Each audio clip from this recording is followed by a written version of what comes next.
In this chapter, we're going to explore Adobe Bridge. Bridge is a great program to help preview, organize, and automate tasks such as batch renaming your files. You'll see in some ways it's similar to Windows Explorer. Let's go ahead and get started. Let's take a look at the Adobe Bridge workspace. I just have Adobe Bridge open, and this is the default workspace of Essentials. You'll notice across the top we do have a little ribbon here that we can click on the various workspaces. And you can resize this ribbon to show as many workspaces as you want or as few as you want. And you'll notice here to the right of that I have an arrow that shows me the rest of the workspaces that I might not be able to see, and it also allows me to reset my workspace. Let's start with Essentials, and mainly you've got some panels here that help you organize and preview your images. So here on the left you'll see there's a little favorites bar, and just by clicking and dragging a folder I can make a favorites. So by clicking on that favorites I can then display the contents of that folder. I can also go to folders view and I can go through my various locations and select where I'm taking a look, just like working with Windows Explorer on a Windows machine or going through your Finder on your Mac. So I'm going to stay here with favorites. I have added my project files for this series, and we're going to be working in Chapter 8 at this point. So I'm going to open up Chapter 8 and I can see some flowers. And you'll notice that they're all named with the original name that came from the camera. We also have a preview window here on the right, so if I click on one of the flowers, I can see a preview of that flower. Obviously, I can also resize my panels just like in any other program. So I'm going to go ahead and resize that since I don't have enough images to fill my content panel. So I can make that a little bit smaller, and I can enlarge my preview area so I can get a better look at my image. You'll notice right below that we have the metadata. Metadata is going to keep track of your file properties. It'll tell you when it was created, if it was modified, and when. It's going to give you your dimensions, not only in pixels, but in inches as well. And then the resolution that the image is in, and your color mode, and all that stuff. And then too, we also have our camera data. So it'll actually give me information from the settings on my camera when I took the picture. Including, if I go all the way to the bottom here, you'll see it'll tell you the type of camera that took the picture. So in this case, it was a Canon PowerShot G10. Next to the metadata tab, we have the keywords tab. This is really neat. We can actually come in and we can code our own metadata with keywords to help us later find these images. So for instance, down here in places, I can add an additional place.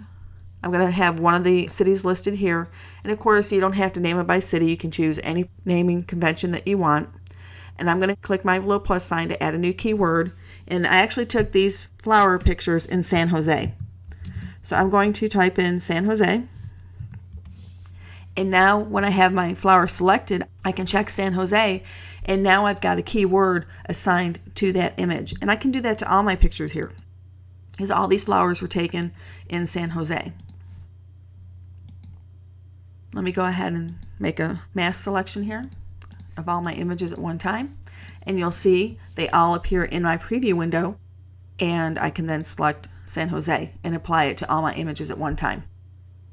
So now later I could actually go in and do a search on images from San Jose and pull up all the pictures I took when I was there that summer. I could also add additional keywords. Up here we have events, we have people, and we have places are the default categories.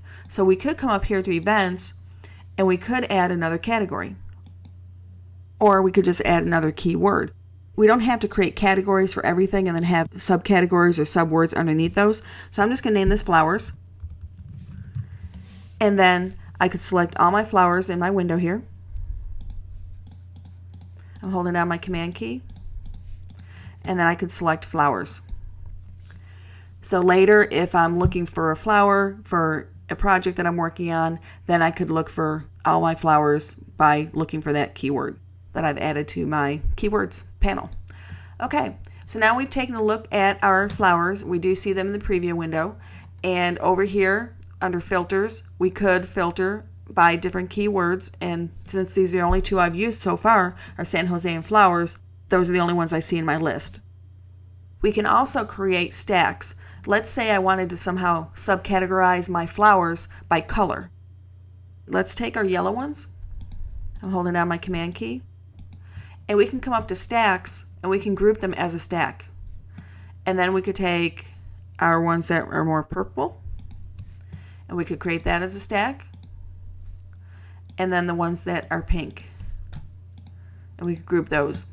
And we could even come down into our flowers keywords and we could add a subcategory and we could add colors for the colors of the flowers, or even if we know the types of flowers, then we could even create categories on those to simplify our search later.